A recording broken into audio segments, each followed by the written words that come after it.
Bulletin के आगाज में आपको बताएं कि बानी पीटीआई और बुशरा बीबी के खिलाफ फैसले का दिन 190 मिलियन पाउंड से रेफरेंस का महफूज फैसला आज 11:30 बजे सुनाया जाएगा।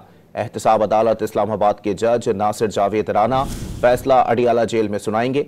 मजीद जानते हैं डॉन न्यूज के नुमाइंदे ताहिर नसीर से। ताहिर, बताइएगा क्या तमाम मुल्जिमान की हाजिरी यकीनी बना ली गई है?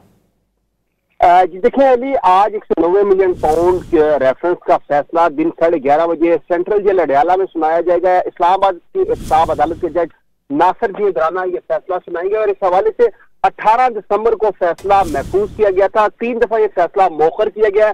ताहम आज अदालत ने तमाम मुल्जमान को हाजिरी यकीनी बनाने का हुक्म दिया था और इस हवाले से जो मुल्जमान की वकला है उनको भी आगाह कर दिया गया है कि वो बर वक्त जो है वो अदालत पहुंची। और इस हवाले से जो 3 दफा फैसला रिजर्व किया गया था, 18 दिसंबर को यह फैसला महफूज किया गया था और पाकिस्तान तहरीक इंसाफ के जो वकला है उनका ये कहना है कि ठीक 11-11:30 बजे वो सेंट्रल जेल अडियाला पहुंच जाएंगे और बुशरा बीबी भी आज सेंट्रल जेल अडियाला लाजमी आएंगी। महफूज जो फैसला है आज दिन 11:30 बजे एहतसाब अदालत के जज की जानिब से सुनाया जाएगा। जी बहुत शुक्रिया ताहिर।